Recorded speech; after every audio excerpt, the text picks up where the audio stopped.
Crisanto Torrado, bienvenido al podcast Vivir para Contarlo. Pues Camilo, muchas gracias por la invitación. La última vez que nos fuimos yo era un niño, ¿no? Mucho tiempo, sí, claro, yo estaba en 11, seguí estudiando fisioterapia y hasta ahora no me he arrepentido para nada. Tanto una historia que lo haya marcado con un paciente. Sí la tengo y es muy dolorosa. O por lo menos así yo lo veía. Aunque ustedes eran los que tenían juguetes y tenían cosas muy exóticas. Exactamente, y así creo yo que tengo la amistad con Pecas. Pero Pecas me la montaba hasta que un día ya no aguanté y nos agarramos. Y así pasó después de ese pleito. Fuimos muy buenos amigos. ¿Qué nos fue compartir de ese fatídico día? Ella vio cuando mataron a mi papá. No. Crisanto Torrado, bienvenido al podcast Vivir para Contarlo. Pues Camilo, muchas gracias por la invitación y esperemos que esta vez sí nos funcione bien. Porque es que hay que aclarar algo y ¿por qué no contarlo? Ya habíamos grabado el capítulo previamente, Sí, pero lo hicimos de manera online. sí. Y bueno, por un infortunio que desconozco, se borró una parte que era la mía, mi responsabilidad, y pues quedó sin salir el capítulo. Y lo dejamos ahí en el aire hasta que afortunadamente pues se pudo venir aquí a Bucaramanga y pues estamos haciéndolo qué mejor que presencial, ¿no? Presenciales, sí. Y qué mejor lo digo porque también qué bueno verlo. Tenía realmente muchos años sin verlo personalmente. Afortunadamente uno en redes pues sigue viendo a las personas, pero personalmente sí teníamos, igual lo comentaba usted inicialmente, ¿no? Que la última vez que nos fuimos yo era un niño, ¿no? Mucho tiempo, sí, claro. Yo estaba en 11 y era un niño pequeño todavía, la verdad. Entonces, eh, es extraño ver a las personas ya después de tanto tiempo. Pero muy contento. Y la verdad, sí quería, pues me gustaba más la idea de venir hasta acá y grabarlo acá, ¿no? Entonces yo la otra vez le dije, cuando usted me dijo que se había perdido material, pues por algo fue. No hay que forzar las cosas. Y el momento llegó para estar acá y poderlo hacer. Pues sí, genial. Entonces, pues nada, bienvenido nuevamente. Gracias. Tengo una particularidad y es que mi memoria pues no es muy buena, así que también yo siento que este capítulo va a ser como si no se hubiera grabado previamente porque porque por ejemplo, algunos que he tenido y al editar pues uno escucha el podcast, entonces se me quedan, claro, las historias me quedan bastante grabadas por la edición, pero este no alcancé a llegar a edición ni nada, entonces se quedó allá y ya fue una conversación que tuvimos hace algún tiempo, no recuerdo cuándo fue, pero ya hace algunos meses, ¿no? Sí, claro. Pues estamos iguales porque yo tampoco que tengo una memoria muy prodigiosa, la verdad. Bueno, entonces partamos de esa primicia para que la conversación sea lo más natural posible. Claro que sí. Sí, porque genuinamente pues no recuerdo mucho y eso me da la oportunidad pues que empecemos allí como bueno, cuénteme qué ha pasado con ese Crisanto que se fue hace tantos años al de hoy, qué ha cambiado, cómo ha sido su vida pues. Bueno, yo pues alcancé a terminar en Ábrego el bachillerato y después con mi mamá y mis hermanos nos fuimos a vivir a Cúcuta. Mi intención principal era estudiar medicina en un principio, pero en ese momento en Cúcuta no existía medicina, la carrera. Em, de hecho, yo me presenté en la UIS. En la UIS daban la oportunidad de presentarme como primera opción medicina y segunda opción fisioterapia. Pasé para fisioterapia y estaba alistando todo para venirme para acá, para Bucaramanga, a estudiar con la idea de que si me iba bien, si sacaba buenos promedios, al menos eso pensaba yo, podía hacer la transición a medicina. Pero entonces, pues, ustedes sabrán que en ese momento fue lo que pasó con mi papá. Mi mamá estaba sola en ese momento. Había pasado muy poco tiempo y cuando supo la noticia que me iba a venir para Bucaramanga, pues se puso muy mal, porque yo era el mayor y le iba a dejar sola. Con mi hermano estaba muy pequeño y mi hermanita estaba pues una niña, como de 4 añitos solamente. Entonces, pues la verdad dije, pues vamos a estudiar en Cúcuta. Entonces, pues la carrera que elegí fue fisioterapia porque me permitía hacer lo que yo quería hacer, que era tener contacto con los pacientes, cumplir con mi vocación de poder ayudar. Creo que en primera instancia, cuando comencé a estudiar, tenía la intención después de cambiarme a medicina, pero tercer, cuarto semestre ya estaba demasiado enamorado de la carrera y deseché la idea y seguí estudiando fisioterapia y hasta ahora no me he arrepentido para nada. cree nuevamente en eso que me decía ahorita que las cosas pasan por algo, ¿no? En ese sentido, ¿también cree que el destino lo tenía precisamente para que cumpliera su función en esa profesión? Pues yo creo que sí. Yo creo que uno debe ser como fiel a los designios de Dios, ¿no? Y a mí me parece que la fisioterapia se hizo para mí. Creo que yo tengo una vocación específica para eso. Creo que tengo valga la poca modestia, cierto talento para el trabajo que estoy haciendo. Creo que lo hago bastante bien. Entonces, la verdad en este momento no cambiaría lo que soy ni lo que he hecho. Han habido pues altibajos. La fisioterapia no es lo mismo que estudiar medicina. Es una carrera completamente diferente, no tiene las mismas ventajas, de pronto los mismos privilegios. Pero en 20 años de práctica profesional creo que me he podido ganar un espacio, eh, digo yo, de honor dentro de la fisioterapia y creo que el trabajo que he hecho ha sido importante para mucha gente. En este momento, ¿dónde está viviendo, Cristian? Ahora estoy viviendo en Yopal, Casanare. Tengo desde finales de enero, principios de febrero, estar viviendo allá. Y bueno, y ahora estoy trabajando en Cúcuta, en Yopal. Ahora estoy en Barranca. Posiblemente también vaya a Medellín a trabajar. Esa, esa oportunidad pues que la profesión le está dando de ir a diferentes lugares, ¿le parece cómodo o es una persona más sedentaria en cuanto a sentar con su familia, con su hogar en un lugar? Bueno, yo estoy establecido directamente en Yopal, ¿cierto? Me fui por ciertas circunstancias familiares. Soy una persona bastante casera, ¿no? Prácticamente que me obligan a salir. Digo yo me obligan, pues me influyen un poquito para que salga. Sí me gustan las cosas tranquilas, todo programado, no tener muchos sobresaltos. Pero la verdad, como le digo, hay cosas que empiezan a fluir sin uno ni quiera pensarlo.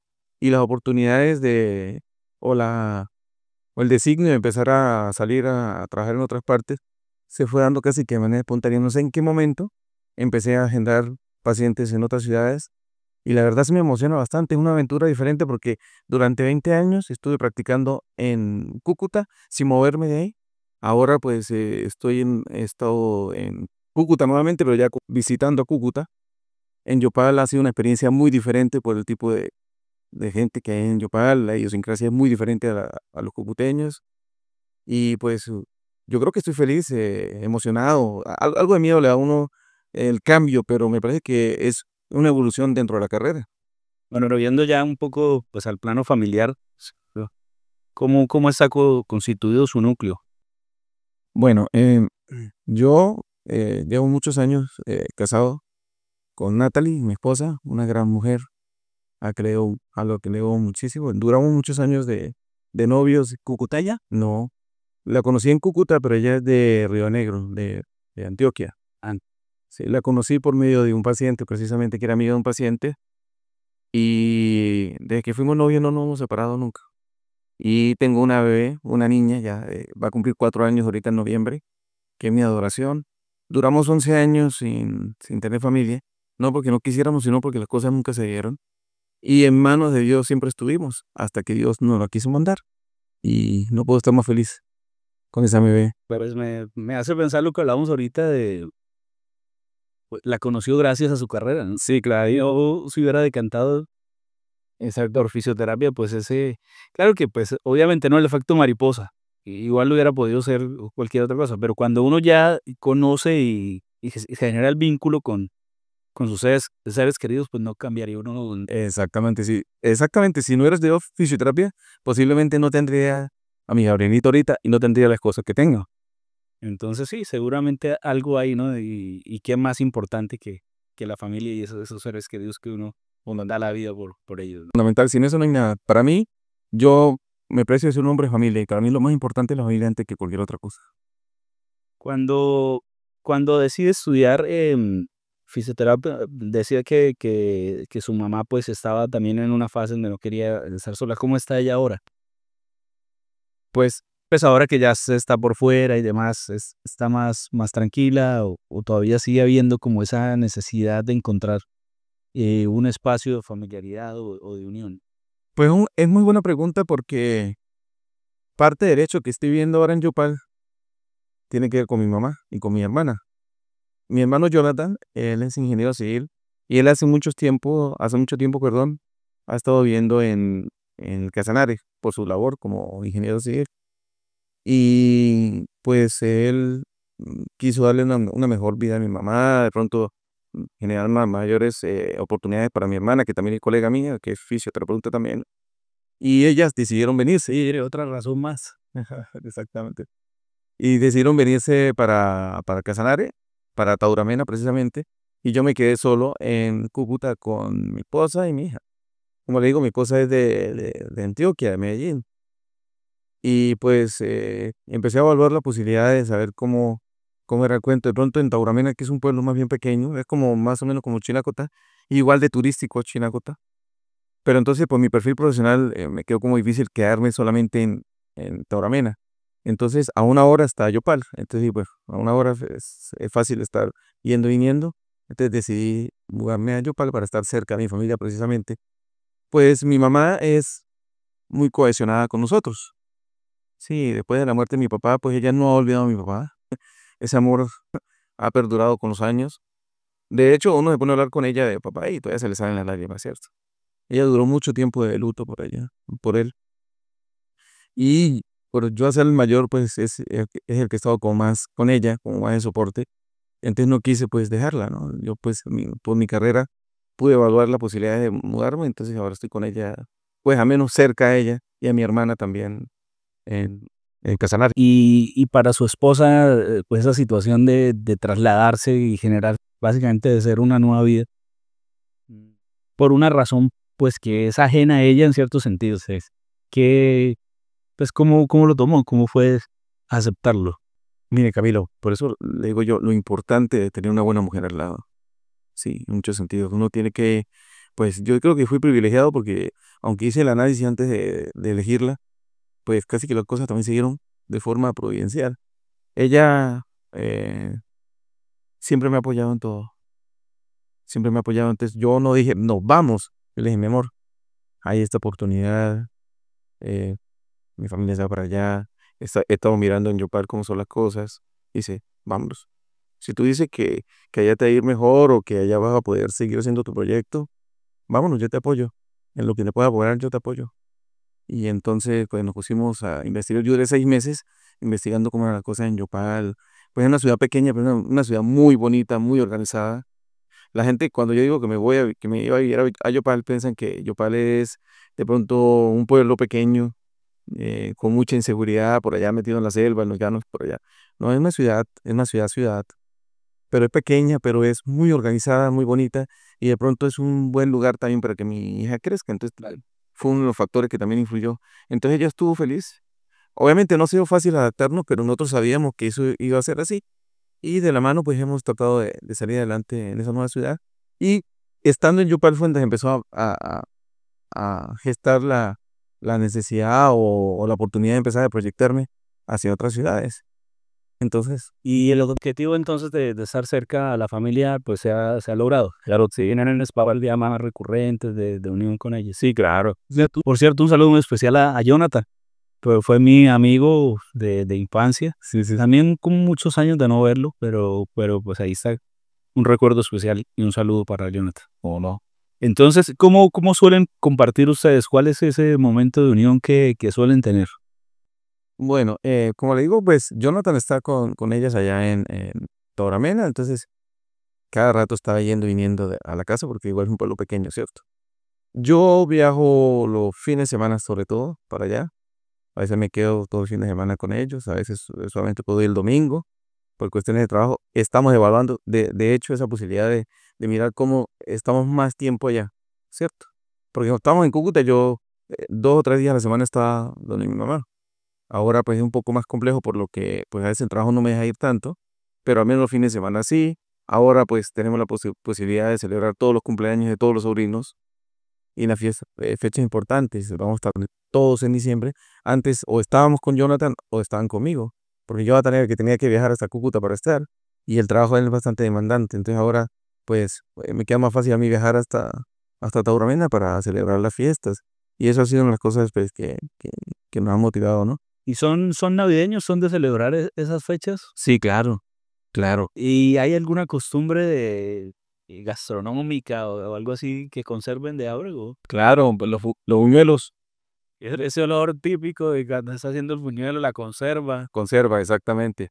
Cuando digo buñuelo, la gente se imagina el redondito perfecto de sal, no. El buñuelo abreguense, El Frankenstein. exactamente, que es el que tiene tumores, ¿no?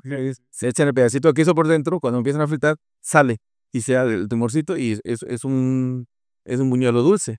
Y la conserva, pues, es el dulce de papaya, ya, sí, de lechosa, dicen, ¿no? Eso mamá siempre lo hace, a veces hace también pasteles, le dice ella, no tamales, no pasteles. Que el tradicional es de arroz y de masa. El de masa es como una pirámide triangular y el de arroz es el rectangular. O al menos así los hace mi mamá. Bueno, ese piramidal sí no tengo conocimiento, bro.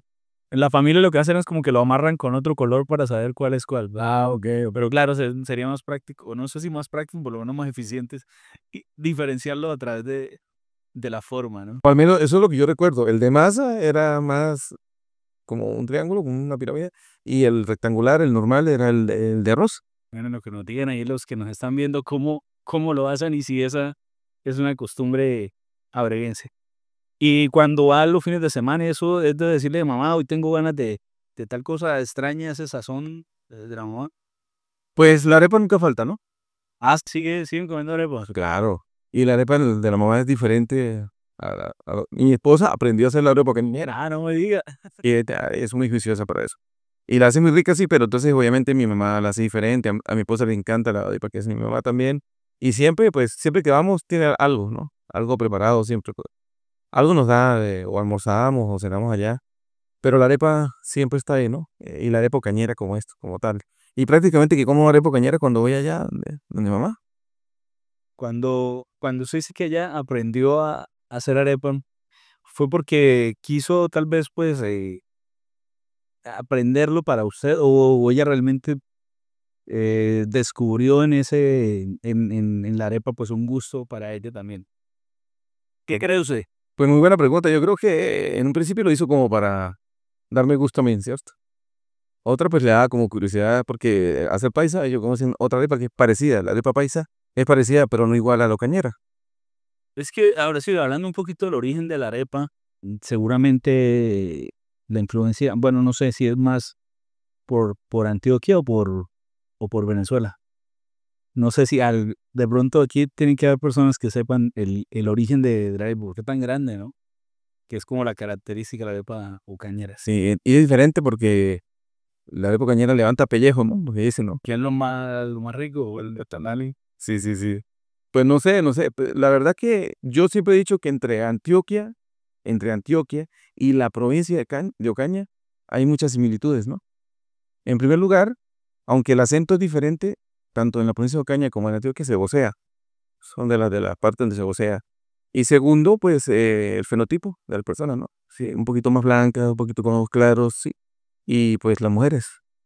En la provincia de Ocaña, pues es bastante famosa por las mujeres son muy bonitas y en Antioquia también son muy bonitas. De hecho, mi esposa tiene ojos azules, es rubia también.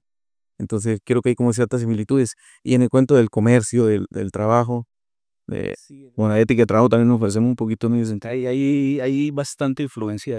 No sé en qué momento de la historia, de pronto hay José de la Cruz, mi amigo que no sé si lo tenga referenciado. Claro. Por cierto, que me acaba de llegar este libro Ya. más reciente de José, Dios, la historia y yo. Y pues nada, aquí con una dedicatoria muy bonita. Él es siempre muy dadivoso en sus palabras, pero bueno, para que lo tengan pendiente, cómprenselo. Está bien, bien chévere, bien interesante. ¿Es un libro de literatura o es un libro como de historia? Pues es como esa historia de tránsito de la vida de José, ¿no? Pero pues marcada, ¿no? En todo lo que él ha hecho, porque él ha dedicado gran parte de su vida y lamentablemente no pudo vivir del cuento, pero pues el tema de la historia de Abrego, pues le debemos a él casi todo lo que se conoce del pueblo. Y es un enamorado de las letras y de la historia y demás. Saludo especial para José. Bueno, volviendo al tema, sí, seguramente José nos puede aclarar de dónde viene o en qué momento se da esa influencia. Bueno, Crisanto, y entonces, por ejemplo, el Yopal, ¿siente usted, porque usted estuvo pues, igual en Cúcuta, que si bien sí hay una diferencia cultural entre la provincia de Ocaña y lo que es Cúcuta, pues al fin y al cabo sigue siendo norte de Santander, ¿no? Exacto. Pero digamos, ¿qué tan diferente encontró usted la cultura allá en Yopal? ¿O qué por lo menos dijo, uy, esto me choca o eso resalto, ¿no? Como de manera positiva. Es que uno tiende a juzgar desde su perspectiva, ¿cierto? Entonces, obviamente, la cultura, me parece a mí, de Casanare es muy diferente al cucuteño. El cucuteño pasa supuestamente por maleducado o por grosero. Y a mí me parece que eso no es así. El cucuteño habla duro. Tiene una manera tosca de hablar, un santandereano, los santanderes. Exactamente, es algo que compartimos los santanderes. Pero al fin y al cabo me parece que son muy afables, son muy divertidos, toman todo a chiste, a burla, incluso fuerte, pero sí lo hacen con cierto sentido del humor. Y al fin y al cabo son muy colaboradores, son entregados a ayudar a la gente. Es más fácil relacionarse. Me parece que los casanareños son un poco más flemáticos, como que hay como una barrera, como son más toscos, son bravos. Y es como más complicado, eh, pues a mí me ha quedado un poco más difícil entender, incluso desde la práctica clínica, cómo manejar esa nueva idiosincrasia, ¿no? Porque le hablan feo, o sea, le hablan duro a uno. Si algo no les gusta, se lo van diciendo en la cara y lo dicen de frente y parece que lo estuvieran ofendiendo. Pero llevo muy poco tiempo, pero mi mamá me dice, no, tiene que aprender a entender que es otro contexto diferente. No diga que es bueno o malo, es diferente. Y entonces he tratado de entrar en eso, e igual ya he empezado con el tiempo, hoy empiezo a conocer más la gente, ya tengo pacientes recurrentes, ya conozco a algunas personas, me doy cuenta que también son muy buenas personas, son gente excelente, pero la primera impresión es que son secos y ponen como un muro, son como más bravos, como que uno intenta hacer, yo antes hacía chistes tontos con los pacientes y se reían, no sé si era por congraciarse conmigo o no, pero ellos mal se quedan quietos o no entiendo ¿tú qué quiere decir con eso? O qué quiere decir con eso. Pero ya estoy empezando como a entender y uno empieza como a hacer el huequito y intentar manejar ese tipo de cosas, pero cada vez más adaptándome a la cultura. Hay cosas muy bonitas en Yopal, por ejemplo, sí están muy orgullosos de su identidad. El joropo, la cultura llanera, los caballos, eso sí está muy inmerso en la cultura y son muy bonitos. Eso es algo que tienen mucho en La gastronomía, ¿no? O bueno, por lo menos es famosa la gastronomía. el asado. Sí, la carne, sí, claro que sí. Aunque pues yo no soy muy experto en eso, ¿no? Mi hermano está agarrando el gusto a la culinaria y prepara muy bien la carne, ¿no?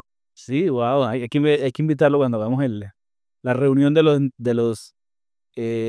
las personas que han pertenecido a Vivir para Contar, que es algo que he tenido siempre muy presente. Bueno, sería bacanísimo, ¿no? Que podamos reunirnos todos en Ábrego Sería muy bueno, sí. y hacer algo, ¿no? Excelente idea. Entonces él me dice que la forma como se prepara la carne en Casanare tiene que ver más con la calidad de la carne que con cualquier otra cosa, porque la carne es sap y listo. Y la forma como se haga la cocción, La verdad. el asado, que hay varias formas de hacerlo, ¿no? Yo no me pregunte porque yo no tengo mucha idea de eso, yo pero ¿Pero cuántos años lleva Jonathan viviendo en Uyopal? Casano. más de 10 años ya creo. Ah, ya ha hecho raíces allá. Sí, claro, la esposa es de Casanare, los hijos ya son llaneritos, Claro. sí. Entonces, no, y él dice, él intentó volver a Cúcuta y trabajar, pero ya no se adaptó, es diferente. Para él fue más bien, para él sí fue el choque volver a Cúcuta, porque él ya está acostumbrado a otras dinámicas, incluso en el trabajo es diferente. Hay muchas más oportunidades para su perfil profesional como ingeniero en los llanos orientales, en Casanare, que en la misma Cúcuta. Cúcuta es un poquito diferente la cosa. Bueno, y su hermana entonces también es fisioterapeuta, ¿no? Mi hermana, sí. Sí, ¿trabajan juntos? En un tiempo trabajamos juntos. ¿Por qué? Porque ella y yo hicimos una formación aquí en Bucaramanga, en la Escuela Colombiana de Linfología. Somos especialistas en terapia descongestiva, en terapia linfática para pacientes con edema. Y tuvimos la suerte de trabajar, de estudiar, de ser discípulos del pionero latinoamericano de la terapia linfática, que es el doctor Alejandro Latorre, de aquí, de Bucaramanga.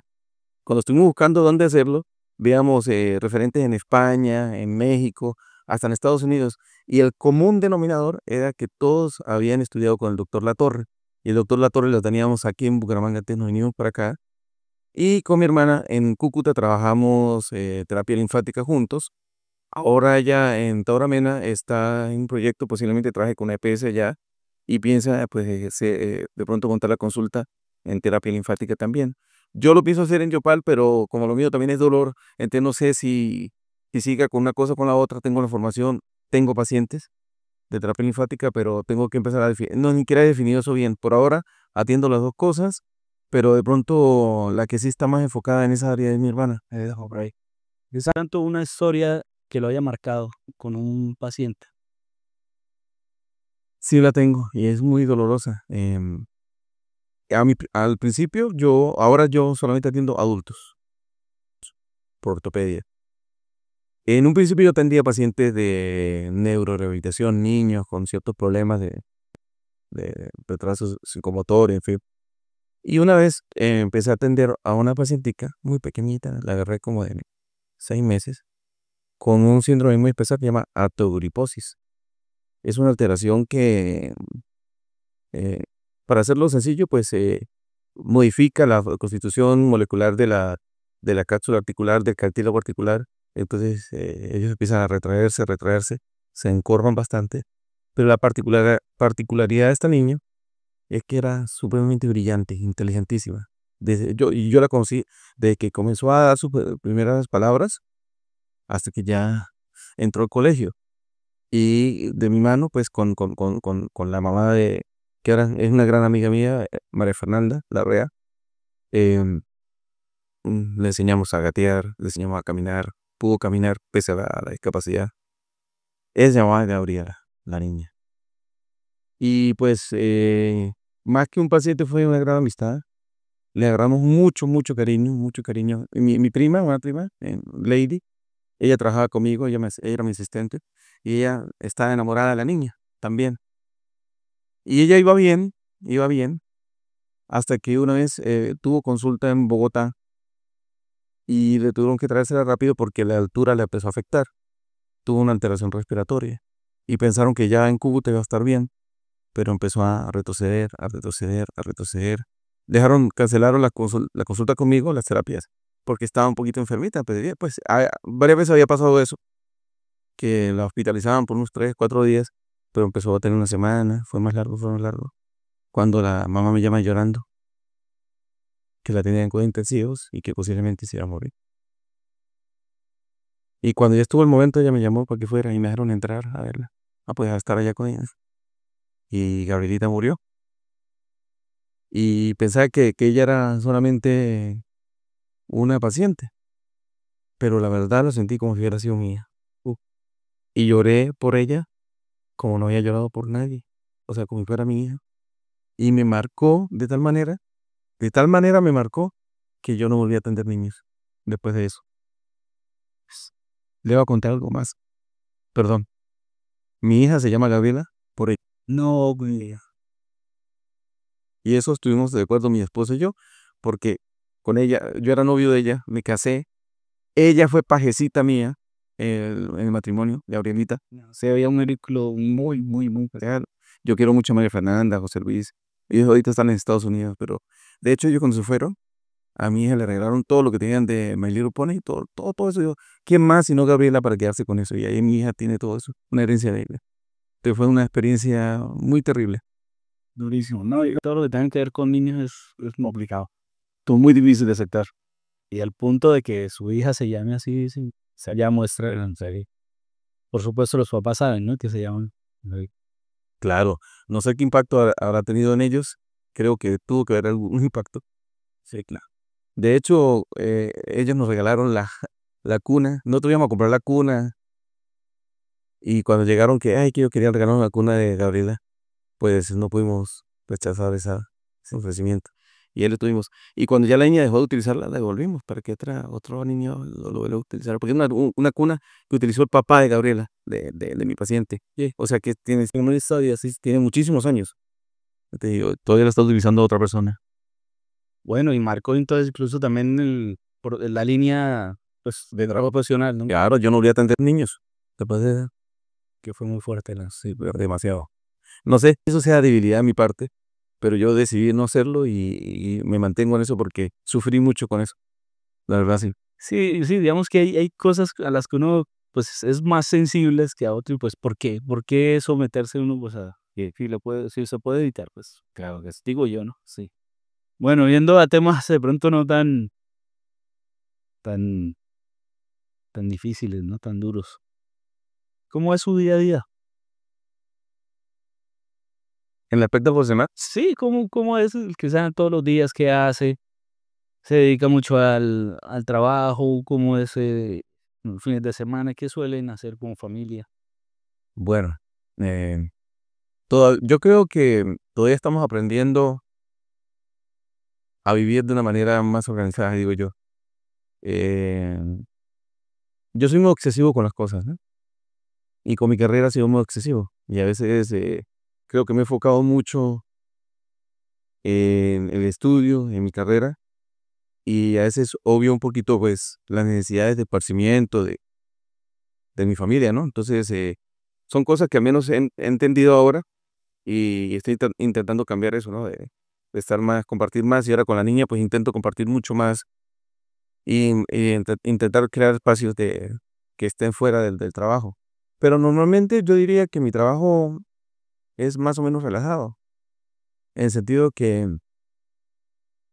mi mayor estrés o mi mayor tensión es que el paciente no evolucione bien, que no le haya ido bien con la terapia, pero por ejemplo yo llego a mi casa, yo no tengo que hacer trabajo de extra de mi labor, yo llego a descansar a la hora que sea, y como tengo consulta particular, pues yo manejo mis tiempos. Yo por lo general comienzo a trabajar a las 8 de la mañana, si tengo agenda a esa hora estoy trabajando a las 8 de la mañana. Hay semanas donde tengo mucho trabajo, todos los días, a toda hora, y hay semanas donde estoy un poco más relajado. Y ahora pues tengo un poquito más de, de ocupación porque al estar intentando promocionarme en otras regiones, eso implica que yo esté con el celular pegado, respondiendo a pacientes, todas las inquietudes que tiene, porque por lo general cuando uno agenda un paciente, por ejemplo aquí en Barranca Bermeja, que estoy próximo a empezar a trabajar allá, esta semana trabajo allá, no es solamente que el paciente diga, bueno, yo quiero una terapia con usted, sino el paciente pregunta cómo es la terapia, para qué sirve, y le echa el cuento que una persona de 76 años me dice que cuando tenía 5 años se cayó un palo de mango y se pegó en la espalda y que ahora tiene un dolor en el cuello si tendrá alguna relación. Y le echan toda la historia a uno y uno tiene que escucharla para poderle dar solución sin haber agendado siquiera. Y ahí el paciente sí decide si agenda o no agenda. O sea que es un trabajo oneroso, o sea, estar atendiendo todas esas consultas, O sea, los clientes potenciales. exactamente todas esas llamadas para que ellos se conviertan realmente en pacientes. Y eso es algo nuevo para mí porque en 20 años de práctica en Cúcuta, prácticamente yo no hacía nada. Yo solamente me sentaba en el consultorio a esperar que los pacientes llegaban y como tenía un recorrido, los pacientes llegaban de forma espontánea. En Yopal, este último año todo ha cambiado. Ahora estoy muy enfocado en marketing digital. Me ha tocado aprender muchas cosas y enfocarme en hablar mucho, en tener habilidades comunicativas. Pero en términos generales, estoy todo el día en función de eso, pero intento ya en la noche, pues, compartir con mi familia, y los fines de semana, pues, compartir con mi familia. Eh, Intentamos inventar planes para estar juntos. Y ¿Tiene algún hobby? yo, pues, hobbies, el más así preponderante es la lectura. Me gusta mucho leer, aunque he dejado un poquito de leer, pero me gusta bastante. Me gusta leer cuentos, más que todo. Pues estaba mirando ahí los libros que tiene Gabriel García Márquez y estaba pensando precisamente en eso, que a diferencia de muchos, para mí de Márquez me gustan más los cuentos que las novelas. Porque mi autor preferido es Borges, y Borges nunca escribió una novela, todo eran cuentos, y él decía que una buena historia se tiene que poder contar en pocas páginas, o si no, el resto de por ella no decía era. Aunque él leía la Divina Comedia, él leía cosas muy, muy extensas, pero así lo hacía, y decía que él era un vago porque solamente escribía cuentos cortos. Y a mí me gustan autores como Borges, Anton Chekhov, que es un autor ruso, médico, que escribió cuentos, dicen que es el maestro de cuentos. Ok. Entonces, más que todo la literatura es como mi hobby más. Escribir, yo tengo, pues, he intentado escribir, tengo como dos o tres libros que he escrito en literatura, los he autopublicado en Amazon, pero, pero ahí como Pero no, cuéntanos un poco más de eso. pues no, tengo publicado dos, el tercero no lo he publicado por unas razones que pronto cuento. El primero fue un ensayito que hice con mi perro, con Bilbo, le escribí un cuentico a él y lo escribí por escribirlo, como una proyección de lo que yo quería y como una forma de, como de hacer como pedagogía sobre el maltrato a los animales. Y terminé escribiendo un cuento largo, novela corta. Y lo publiqué en Amazon y el libro está en Amazon. Incluso alguna persona me ha comprado un libro. Yo lo he pedido también para tenerlo en casa. Ese es el primer libro que escribí. Después escribí otro libro que es una colección de cuentos que llaman Mundos Múltiples. Y son una serie de cuentos muy diferentes unos de otros, desde la fantasía hasta el realismo, hasta algo más de profundidad filosófica. Me gusta el estoicismo, entonces algo he puesto ahí. Entonces ese es el segundo libro. Y tengo una otra novela corta, pero la escribí tratando de que fuera como de ciencia ficción, como de terror, algo así, pero me salió como muy pasada de tono, con cosas como eróticas y eso. Y en ese momento me pareció bien. Ahora que tengo una niña, no me parece tan bien. Entonces pienso reeditarla para quitarle mucho de la tecnología que le puse y a ver si de pronto la vuelvo a publicar. Bueno, pues sería interesante que nos lo hagas saber para, pues para que también tengamos esa posibilidad, ¿no? De añadir sí, güey, eso sería genial. Crisanto, de Ábrego seguramente quedan recuerdos que se están enmarcados principalmente en la niñez, ¿no? Y la adolescencia. Sí, sí, sí. Hablemos de los momentos felices de la niñez, porque además tengo que decir que yo pues fui testigo de una parte de eso porque éramos vecinos, claro que sí, en el barrio La Victoria, claro. Y bueno, pues ahí había diferencia de edad, pero igual había momentos donde pues yo era como más amigo de Jonathan por la edad, obviamente, pero también lo recuerdo allí y en alguna otra actividad por allí haciendo, jugando. Recuerdo verlos o ver desde la barrera, había como un portón, unas rejas en su casa. Sí. Y había un espacio grande que pues, supongo es el parqueadero. Así yo, así mirando y ustedes jugando ahí que tenían todos los juguetes que uno se imaginara. O por lo menos así yo lo veía. Sí. Como que ustedes eran los que tenían juguetes y tenían cosas muy exóticas pues para la edad, ¿no? Y nosotros de niño ahí mirando eso. Entonces recuerdo un poco esa era mi perspectiva, ¿no? Como que eran los que tenían los super juguetes y demás. Pues para que mire que son como cuestión de perspectiva, porque nosotros tal vez, pues creo que nos negaban juguetes y eso, pero uno lo veía como muy normal, ¿no? De pronto no veía como la diferencia o algo. Papá era un hombre, creo que sabio, con muchos errores, sí, eso sí hay que decirlo, pero tenía una sabiduría implícita, como inmersa, y una de las cosas que él pues hacía o practicaba era que pese a que tenía medios económicos, siempre como que intentó que supiéramos el valor de las cosas. Y no siempre que uno tenía un capricho de pedirle algo, se lo daba. A veces tocaba ganarlo y a veces no nos lo daba. Así era él. Entonces, creo que él nos enseñó un poco de humildad en ese sentido.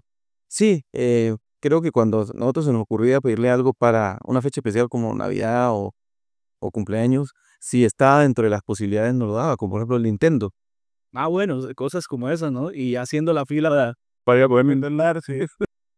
Eso sí, eso sí me acuerdo yo del Nintendo. Primero tuvimos Atari y después Nintendo. ¿Y qué? Pero creo que fue una infancia feliz. ¿La mayor parte de esa infancia fue ahí en esa cuadra o no? Sí, sí, sí. ¿Cuántos años estuvieron ahí? Nosotros estuvimos ahí hasta que estuve, sí, hasta noveno de bachillerato. A ver, para que la gente sepa exactamente, es la casa donde vive ahora, no sé el apellido de él, Carmito. Bueno, al lado donde mi tío Henry Vergel, Sí. ¿no sabe quién vive? No, no sé quién vive en la casa de nosotros. En un capítulo anterior, que al frente vivían unos Tarazona. Claro, Ah, pues claro, de pronto usted sí de pronto estuvo con... claro, Manuel Tarazona era padrino de mi hermano. Ah, ok, ok. Hermanos del profesor Luis Tarazona, el rector del colegio. La mente, sí. De hecho, con ellos ahorita tenemos una amistad muy, muy bonita con los hijos. Ah, sí, Marta, con José. Usted entrevistó, creo que a José Manuel. Ah, José, claro, José estuvo acá. Y pues él que me contó, pero yo le dije, no, José, yo no recuerdo usted, yo recuerdo a otras personas. O yo no sé si eran ellos, pero en mi mente... Ellos vivieron ahí, pero después ellos se fueron, se vinieron para acá, para Piedecuesta. Y de pronto usted sí recuerde quiénes eran los que vivían allí, o por lo menos el amigo de nosotros, el nombre de él, ¿no? Ya a mí no logro recordarlo, el nombre. ¿Que vivía aquí en ahí, niño? Ahí sí, donde vivía Marta y José. Cuando ellos se fueron, llegó otra familia. Sí. Y el hijo de la familia, pues, se convirtió luego en nuestro amigo, pero no recuerdo. El menor se llamaba Fabián. Fabián. Sí, Fabián. El mayor, José Alejandro. Era José Alejandro. No, yo recuerdo Fabián. Me imagino que pues, podría ser más contemporáneo. Con ustedes, sí. Y conmigo era José Alejandro, creo, el mayor. Pero ellos no eran de Abreu, no sé. No, creo que ellos no eran de Ábrego. Ellos eran de otra parte. Y lados. Bueno, entonces había un grupo ahí. Entonces, bueno, pero volvamos a sus recuerdos. ¿Cómo recuerda esa infancia? Bueno, pues la verdad, ¿cómo decirlo? Feliz en el sentido que fue una infancia pues muy sana, ¿no? Em, de todas maneras, yo fui una persona un poco retraída, ¿no? Un niño retraído, introvertido y tímido, ¿cierto? Me refugiaba mucho pues en los libros, yo leía bastante y incluso era víctima ahora dicen bullying, ¿no? En ese momento me la montaban. En primer lugar porque mi papá no nos dejaba salir mucho, era como sobreprotector. Y entonces nosotros éramos como muy inocentes para nuestra edad. No, compañeros eran un poco más avanzados en ese sentido, más sagaces y entonces yo era como blanco de burlas. Y más cuando me ponía a hablar de temas, por ejemplo, yo agarraba como temas, primero con los animales. Hablaba muchas cosas de los animales, no tenía muchas fuentes como ahora que está internet. Desde un diccionario donde está el apartado de animales hasta los libros que teníamos de naturales, que los leía con mucha avidez. Y me acuerdo tanto que como no había Radio Caracas ni televisión en la casa, porque ya no, papá hubo después mucho tiempo, entonces salían programas educativos en la tarde y yo eso es lo que veía. Veía Cosmos de Carl Sagan, lo daban. Claro. Y después empecé a obsesionarme con la astronomía. Pues al punto que yo lo recuerdo a usted echándonos esos cuentos. Exactamente. Muchos se burlaban. O yo le contaba cosas sobre la fase de la luna o cosas así. Y los compañeros míos pues no les interesaba mucho eso y se burlaban de mí. Y así fue un tiempo. O sea, yo fui la primaria y empezando el bachillerato fui blanco de burlas, que me la montaran. Pues esto no es para que nadie lo siga, pero esa es la realidad de lo que me pasó a mí. La única forma que yo logré salir de eso fue por medio de la vivencia. Ya cuando yo me empecé a ser un poquito más alto que todos y cuando ya empezaron a tomarme el pelo, entonces empecé a pelear, A defender. a pelear. Y cada vez que si alguien se metía conmigo, pues nos íbamos a los golpes. Y después como que empecé a agarrar el gusto. Pero fue muy recurrente entonces. Después fue así, después le agarré gusto a la cosa. Usted me decía cualquier cosa y iba levantando a la gente. Pero al principio no. Imagínense que uno de los que más me la montaba era Jessy Pecas. Sí. Gran amigo, Ahora, gran amigo, sí, muy buen amigo. Lo recuerdo con mucho cariño.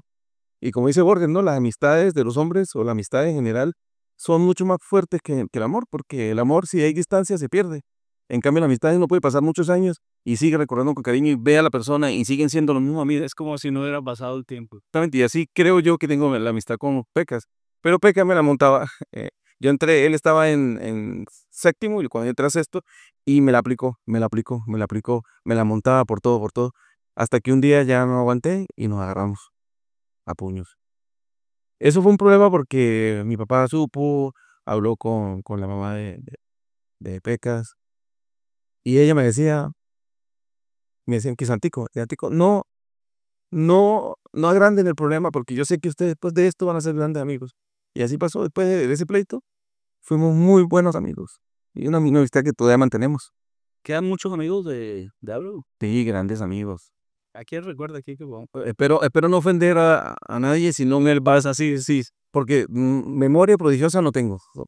Pero bueno, recuerdo pues obviamente a Pecas, que sí Pecas, lo recuerdo con mucho cariño, con mucha estimación.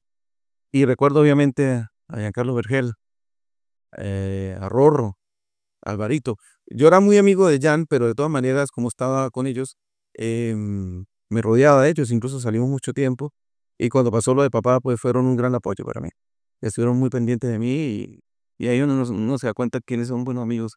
Y amistades de toda la vida, pues empezando por Laura, Cora, Marley, que con ellos empezamos desde preescolar y terminamos hasta 11. Marley Suga. Sí, Sí, oye, no he visto ese. tiene que verlo, está bueno. Yo siempre he dicho, yo tuve, pues Laura, una mujer muy inteligente, Cora, ni se diga, las admiro muchísimo, pero dejando eso en claro que las admiro muchísimo por su inteligencia, porque sí lo eran, yo siempre he dicho de Marley que era excepcional, Sí, sí.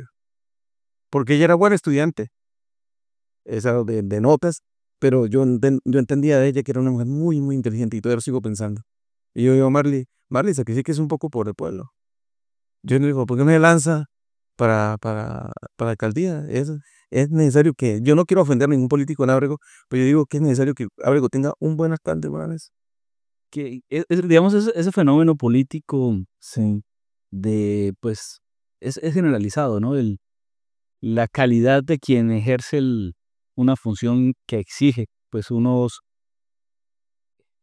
méritos, unas habilidades, unas características, pero aquí suele irse el votante por el que más saluda, por el que más abraza, por el más sí, que acá le dio gol, es que ese no es creído, es que ese no sé qué. Sí, de alguna manera eso también ha generado, pero por supuesto hemos tenido también la fortuna de haber tenido algunos buenos líderes en el pueblo. No pero claro que también es cierto que hay un potencial tremendo que lastimosamente, como a veces no hay liderazgo, o sea, no hay unas características que también se necesitan para entrar en esa carrera política que es tremenda. Uno piensa que, ay, eso como es en un pueblo, eso es, uy, Dios, eso es algo. He tenido pues digo la fortuna porque son experiencias de vivir de alguna manera de cerca lo que es ese tema por un tío, por un primo, etcétera, amigos que se han lanzado, sí, al consejo, a la alcaldía, y yo digo: "Uy, esto es una cosa, hay que tener un cuero diferente para eso". Sí, sí. Hay que tener un cuero tremendo. Entonces, pues sí, ojalá, digamos, esas personas o esos grandes potenciales que ahí lleguen a dirigir también, sí, en realidad, pueblo, sí. Y que lo hagan bien, porque es que también uno puede llegar y se distorsiona en el proceso, ¿no? Porque las tentaciones están allí y lamentablemente el poder corrompe. rompe, así es. Pues sí, Marley, invitado a que vea el capítulo de Marley. Lo tengo que ver, qué pena que no lo he visto. Una gran amiga. Todavía sigo en comunicación con ella, obviamente. Sí, sí, sí, sé que se comunican todavía, todo ese grupo que quedó, ¿no? Desde el bachillerato. Sí, señor. Crisanto, ¿qué nos fue compartir de ese fatídico día? De la muerte de Bilal y de sus padres. Pues definitivamente fue algo que nos marcó de por vida. Yo no sé si tengo un recuerdo, pero es que no estoy seguro, pero ¿usted estaba en mi casa? Estaba en su casa. Y la que me dio la noticia fue su mamá, doña Mil. ¿Sí? ¿Sabe que no lo sabía? Sí. Yo, yo estaba en la época de vago, en ese tiempo. Yo hacía tareas y era hacer trabajos en grupo. Eso no lo hacía. Ese día, Laura creo que fue la que me dijo que fuéramos a hacer el trabajo en grupo. Entonces estábamos con Laura. Entonces ese día fui en la bicicleta, porque yo por lo general no hacía los trabajos, no los hacía. Mi mamá decía, tan chévere, le decía a Jonathan, llegue a 10 y a 11 para que sepa qué es descansar. Porque sentí yo nunca lo había hecho trabajo y él me decía, pues yo veo a Laura que se trasnochó, me dice Miriam, me dice que la pasó toda la noche trasnochado y usted no, yo lo veo durmiendo usted, bueno, así de vago era en ese momento. Y ese día sí fui en la bicicleta a hacer el trabajo en la casa de Laura, en la casa de ustedes. También, bueno, en realidad la casa de mi tía Bárbara. Nosotros estábamos viviendo allá porque mis papás ya vivían en Cúcuta. Laura y yo vivíamos en Ávila. Sí, así fue, es verdad. Entonces, cuando eso ya estaban pasando cosas, sí, ya pasamos con Claro, estamos hablando del 97, ¿no? el 97, sí, fue en el 97.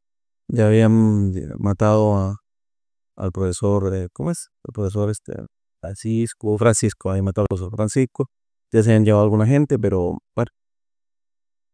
La cuestión es que pues sí estaba el temor ahí siempre, ¿no? Pero, o sea, fue a principios de año, porque es que yo recuerdo que ese año fue tremendo, o sea, Eso fue en abril, el 1 de abril. Fue después de Semana Santa. Fue el lunes de Pascua. Entonces yo fui a hacer el trabajo y estábamos ahí trabajando y llega ese para doña Miriam detrás de nosotros y se queda así.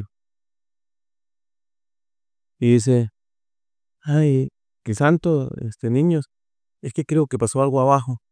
Así decían, ¿no? El parque infantil para allá decían que eso era abajo, viendo para la primera. Pasó algo abajo, pero yo le dije, doña Miriam, ¿pero qué pasó?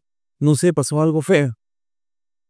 Yo lo supe inmediatamente. O sea, ella no me dijo su papá, yo supe que algo pasó. Y yo dejé los cuadernos, dejé todo, me monté en la bicicleta y me fui para la casa.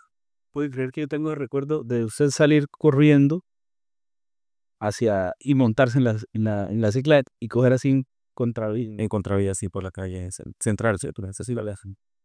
Y en eso voy en la bicicleta y al lado mío se para un carro con Rorro, Rolando, el hermano Jan, y con Pipe, Durpides, Bayona. Que vea, no lo corresponde, no lo mencioné. Gran amigo, no de la infancia ni nada, pero hubo un tiempo que andamos juntos y en ese momento fue crucial porque él también me colaboró bastante, estuvo muy pendiente de mí. Y en el carro, yo no sé quién estaba. Entonces me dice Rorro, Crisanto, montate en el carro que a tu papá lo hirieron. Y yo ya sabía, yo tiré la bicicleta ahí, me monté en el carro y seguían para el depósito de mi papá, que es después del parque infantil. Y decía, pero vamos para el hospital. Y yo no decía nada, no, espérate. Y ya, hijo. Yo temía lo peor. Así, obviamente cuando llegamos ahí, el montón de gente y tuve el infortunio, lo más desagradable del mundo, de haber tirado a mi papá en el suelo, inmerso en un charco de sangre. No, de Dios. Y mi mamá allá llorando con la niña, con mi hermano. Wow, ¿cuántos años tenía la niña?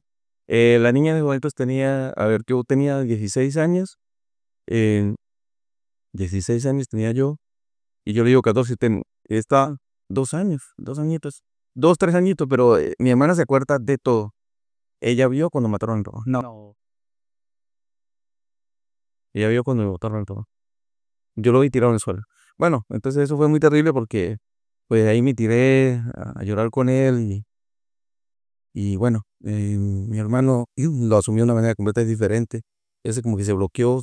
Y lo peor, yo no sé por qué pasaba eso, pero a mi hermano como que nadie le paraba bola, estaba ahí en un rinconcito y él sufriendo solo y como que cada uno estaba experimentando su dolor de una manera diferente. Y él era agachadito, pues mi hermano estaba muy pequeño, tenía 12 años. Era como agachadito por allá, quieto. Y ahorita me acuerdo y hasta me da mucho pesar de ver que yo no lo fui a abrazar ni nada, sino yo estaba. Pero es cada quien en su vuelo, ¿no? Le hizo un puño al vidrio, ¿no? Ah, sí. De hecho, aquí tengo la marca del 1 de abril del 97. Pues de la rabia, pues yo partí el vidrio del carro de papá y obviamente me abrí. Me salió mucha sangre. Parecía que era algo muy grave, ¿no? Y así en medio de ese, me llevaron al hospital y no era nada. Y ahí me tiré a llorar en frente de la funeraria de donde el profesor. De hecho, se me rompió el pantalón, yo no me he dado cuenta, yo me cuenta después que yo me tiré al suelo, así, tenía abierto el pantalón. Eso fue un desorden terrible, lleno de sangre. Me estaba como loco, yo la verdad no sabía cómo manejar eso. Creo que hice todo un espectáculo bochornoso en ese sentido, pero estaba muy, muy, muy, muy desubicado, muy desubicado. Fue un impacto muy fuerte ver a papá tirado en el suelo. Hombre, interesante, estamos hablando pues, de un hecho, o sea, de lo peor que le puede pasar a un ser humano, o sea, está de más pensar en ser bochornoso, cosas. Pues, y él, no. ¿Qué tanto cambió la vida de ustedes? Por supuesto, o sea, parece una pregunta retórica, pero qué tan complicado fue el cambio? Pues bastante, porque en primer lugar, pues son heridas que a veces no se cierran, ¿no? Yo creo que yo sí pude superar la muerte de mi papá. Lo puedo recordar con cariño, sí. De hecho, he escrito algunas cosas de mi papá. Lo recuerdo todos los días. Tengo casi que las palabras, los dichos de él, los refuerzo cada vez que puedo, los hablo. Pero, por ejemplo, en el caso de mi hermana, la herida no está cerrada. Mi hermana sufre problemas por eso. Claro, tuvo que generarse un trauma, ¿no? O sea, Espero que no sea brava conmigo por eso, pero sí la afectó bastante y la sigue afectando eso. Una niña, ver eso, ver el momento exacto en que pasó eso. Es que mi mamá la encañonaron, la tuvieron a ir. ya se iban con él, claro. ¿Ah? Iban con él No, en el no, carro.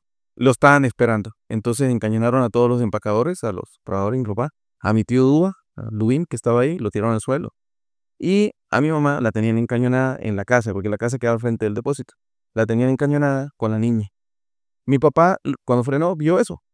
Entonces él, posiblemente en otras circunstancias, de pronto hubiera reaccionado diferente porque mi papá andaba armado. Pero dice mi mamá que él no hizo nada. Le dijeron que se bajara y él abrió la puerta y se bajó. Cuando puso el primer pie en el suelo, sintió el primo por detrás a traición de disparar. O sea, él se dejó porque vio a la niña ya No, tenaz. Fue algo muy terrible así. Y eso, y mi mamá también está marcada de por vida por eso. Eso es algo que, pues eso nos cambió la vida. Nosotros nos fuimos de Ábrego, lo tocó muy duro en Cúcuta al principio. Prácticamente que el trabajo de mi papá, no voy a entrar en detalles, pero usted sabe que en esas circunstancias todo el mundo se aprovecha. Y nosotros no teníamos experiencia de nada, tomamos las decisiones, dejamos que todo el mundo quería cobrar platas a mi papá, a todo el mundo se le pagó, como, porque decía que si no pagábamos a nosotros nos iban a matar. Yo sufrí y mi hermano sufrimos el acoso directamente de los victimarios de mi papá. Pues yo pensé en un par de ocasiones que a mí me iban a matar o me iban a desaparecer, siendo yo un adolescente. Porque como dicen que no dejar culebra, ¿cierto? Alguien que se pueda vengar. Entonces, pues mi mamá toma la decisión más valiente y por eso la admiro y yo le digo, mamá, usted puede hacer lo que sea, pero usted tomó una decisión que fue salir de ella. Como fuera, nos sacó de allá porque ya no quería que estuviéramos en ese ambiente tan difícil. Y eso se lo agradezco toda la vida a mi mamá, que con todos los traumas, con todo lo que le pasó, con todas las circunstancias de la vida, eso es algo que yo le agradezco todavía que nos sacó de allá. Y nos supo criar sola, bajo los preceptos que papá ya puede ser. Como le digo, papá tuvo muchos errores, víctima de las circunstancias, del contexto social de Ábrego, pero al menos intentó formarnos en valores, que no cometieran los mismos errores que él haya cometido. Y mi mamá intentó seguir esa senda y creo que lo hizo perfectamente, porque es una mujer regia y correcta en las cosas y nos supo guiar bien. Y entonces así nos marcó la vida. cuando habla de eso, de no dejar cabos sueltos y demás, porque es imposible no pensar en la venganza, ¿no? Es imposible seguramente en esa circunstancia no buscar de alguna manera devolver La retaliación. ¿Qué tanto tiempo rondó por su cabeza? Al principio mucho. Yo me soñaba con entrar al grupo contrario a ellos y tomar venganza. Lo pensaba todos los días, en todo momento. Tomar las armas. Que es un caso que se ha multiplicado históricamente en Colombia y que ha pasado.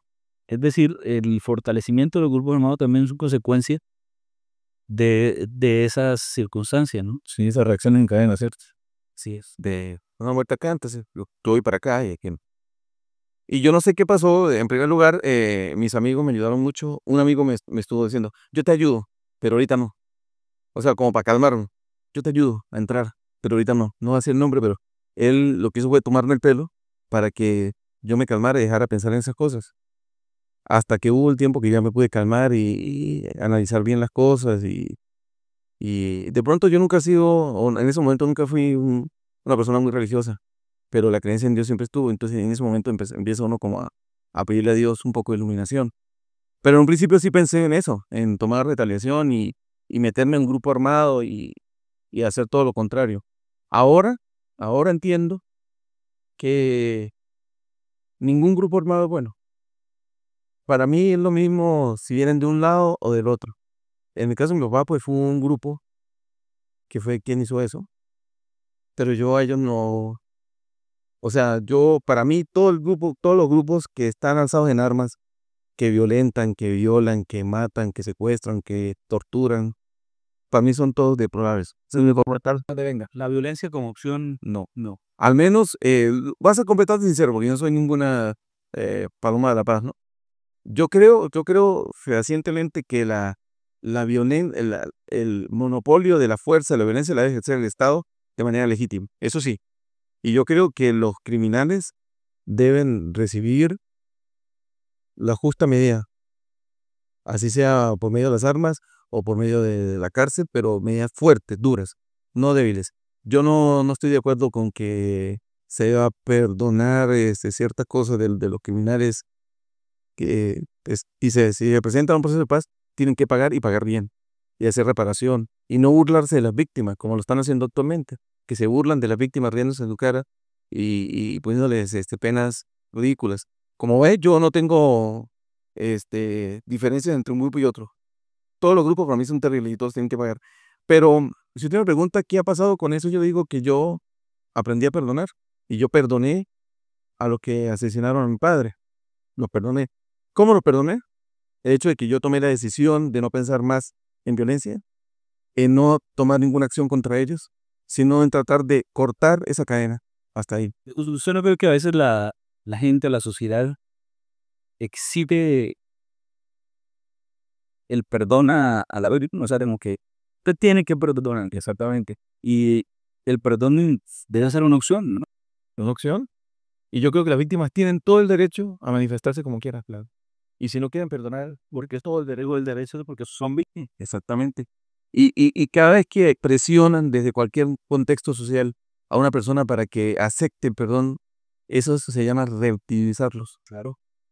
Eso es peor, eso es humillante. Claro, porque aparte lo hacen sentir mal por un sentimiento que es genuino. Exactamente. Entonces termina la persona pensando que el que está mal es...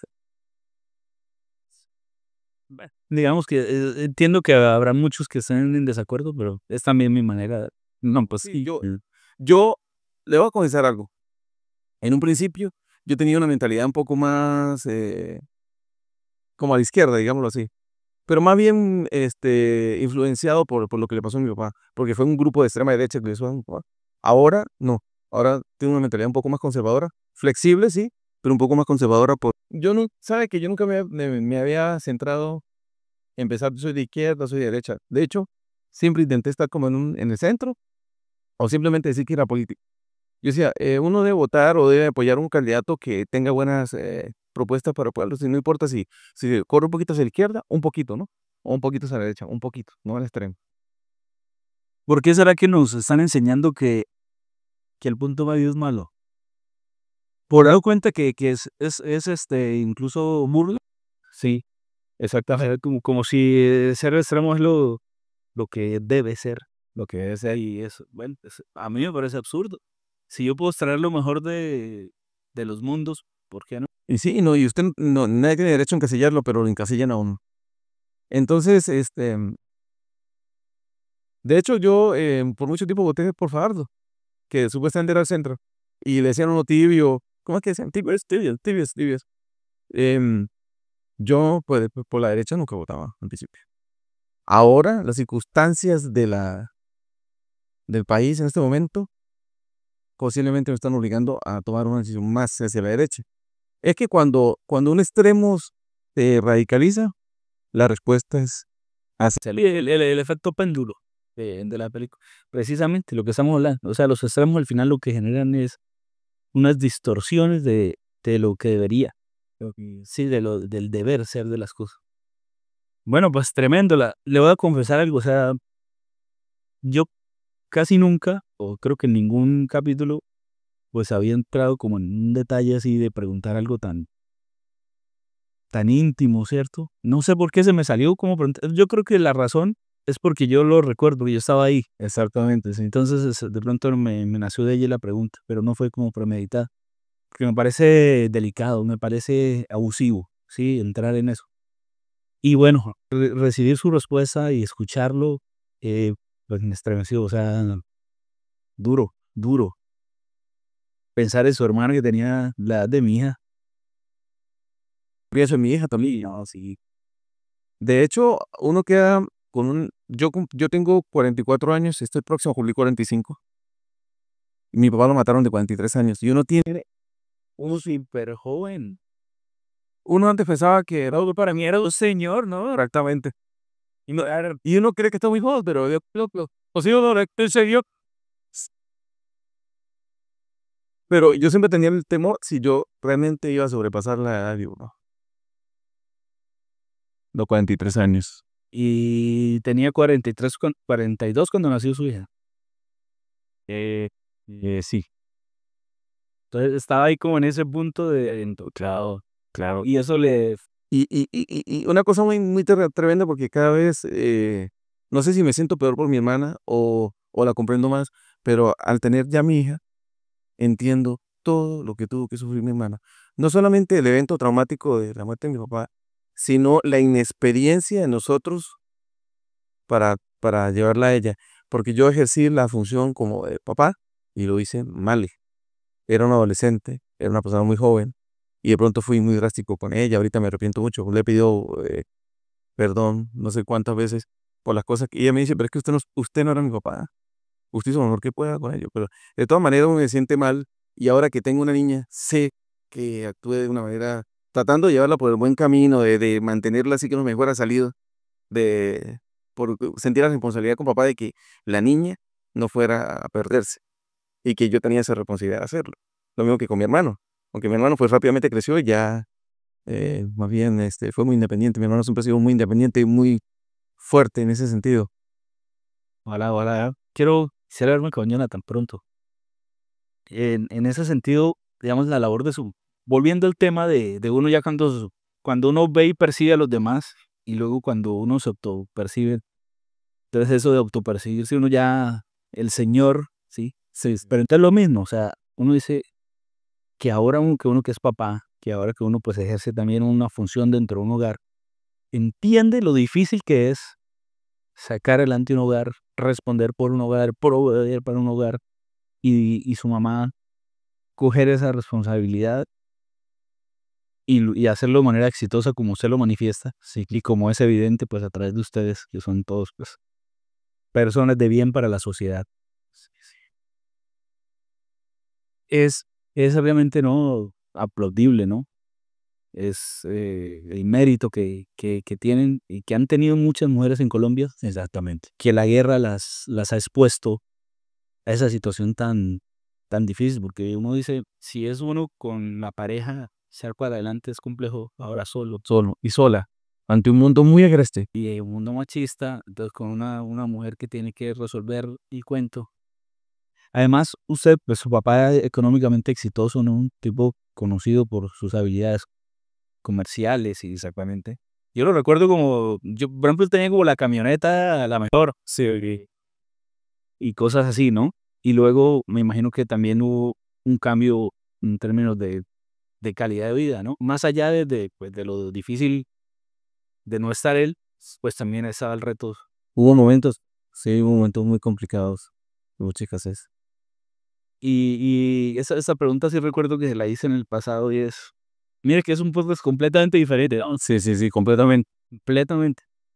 Que si alguno de ustedes había sacado esas habilidades para los negocios. Sí. Mi hermano, Jonathan, toda la admiración. Yo a veces digo que Jonathan parece que fuera el hermano mayor, ahora, porque cualquier cosa que yo haga le consulto a él. Sí, y él me dice, no, no, por ahí no, eso no es así. Y me iba dando consejos, ¿no? Él se preocupa mucho por mí, siendo yo el mayor. Porque obviamente las circunstancias son diferentes. Él ha tenido un éxito en las cosas que ha hecho. Yo creo que he sido exitoso, pero yo mido mi éxito de una manera muy diferente, ¿no? Un poco más humanista. Exacto. Esa pregunta me gustaría poner sobre la mesa, ¿cómo mide Crisanto el éxito? O sea, ¿qué es lo realmente importante en tu vida? Eh, lo más importante en mi vida es la familia. Lo más importante. ¿Sí?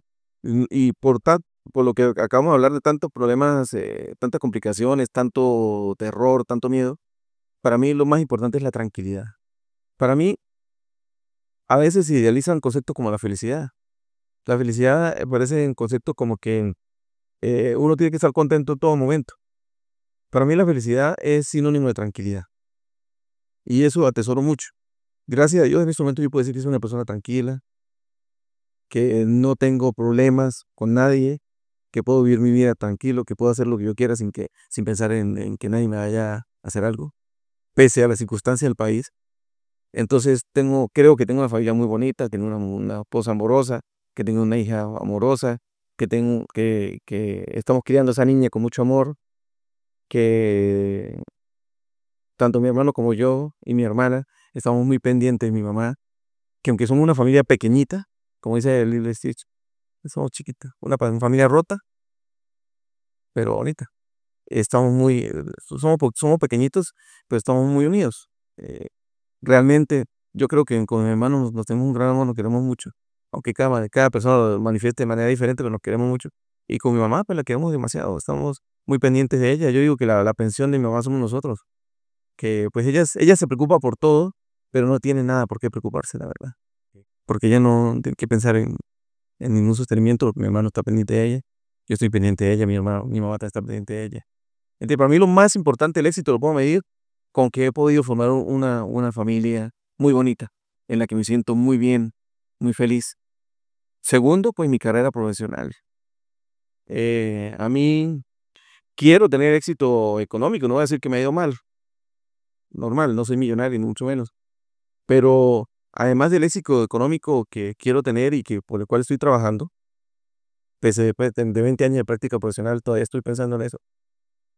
Creo que estos 20 años no han sido en vano y creo que he formado algo que mi papá decía, a usted le pueden quitar todo, usted puede perder todo, pero lo único que no puede perder es el buen nombre. Y yo lo he manifestado pues como persona también, como persona correcta, leal. Creo que he intentado trabajar en eso como profesional. He intentado ser excelente en lo que hago y creo que en 20 años de práctica profesional lo he logrado. Entonces creo que he sido exitoso en ese sentido, en que soy un profesional que hace las cosas con amor, con vocación, que intento ayudar a la gente y que la gente reconoce que realmente sí soy un profesional idóneo en lo que hago. Hay una experiencia bonita de cuando cuando se graduó, me imagino que fue, pues, un día de muchas emociones, seguramente algunas encontradas. Sí, sí, sí. Donde el recuerdo seguramente de su papá también estuvo muy presente. Claro que sí. Y me estaba contando algo ahorita que estábamos sirviendo aquí, que dije, pues, dejémoslo y nos cuenta esa anécdota. Sí, pues me llamó la atención que estaba sirviendo pues un Old Parr muy rico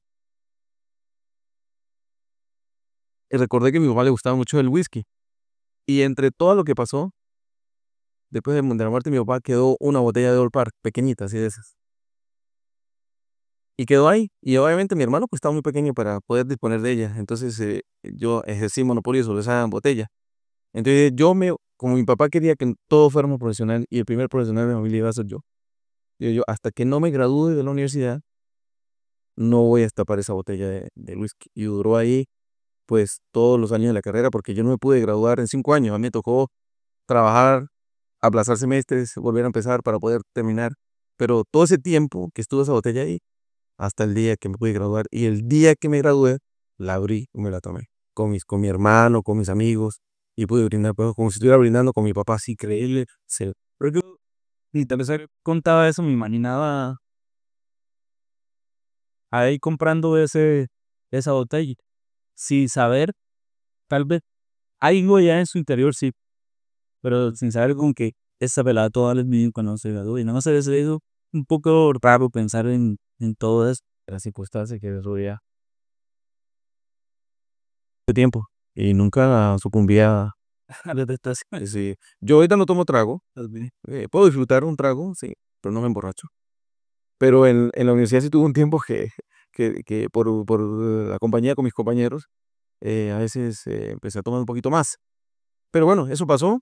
Pero aún así, cuando estuve en esa época de borrachín, digámoslo así, de tomar trago todos los fines de semana, por la fiesta, aunque yo no soy una persona muy fiestera, muy parrandera, pero sí me dejaba influenciar por mi amigo y tomaba un poquito de trago. Nunca utilicé la botella, nunca, nunca. La dejé para el día de mi cumpleaños. ¿Y dónde la guardaba?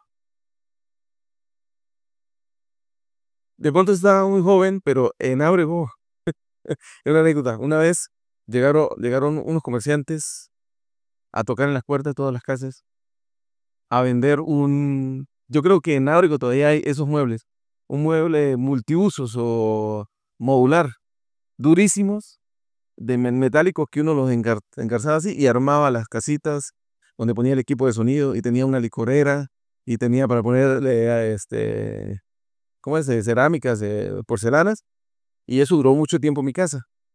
Y, y aunque fue perdiendo naves o estructura, a menos que una estructura pequeñita y estaba la licorera.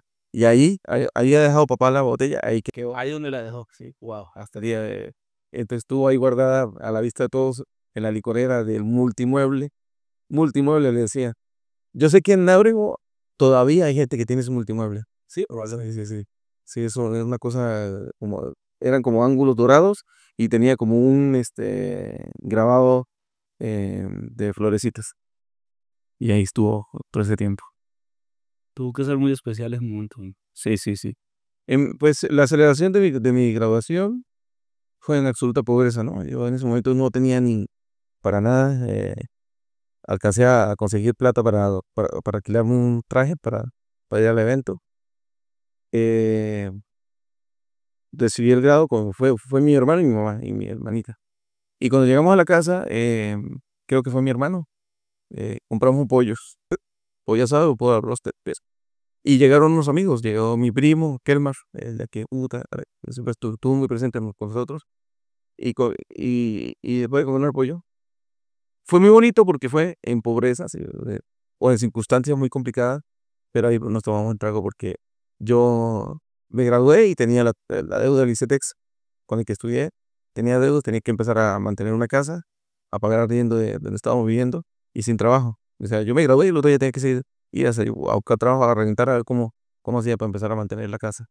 Pero sí fue un momento muy bonito, fue algo simbólico, ritual, poder tomar ese trago con mi hermano. Y en ese momento ya la herida estaba pues. Sí, ya, cuando yo ya comencé a estudiar, lo hice pensando en que yo no iba a pensar más en violencia ni nada, sino en concentrarme en ser profesional y en guiar a mi hermano a que fuera profesional también y mi hermana.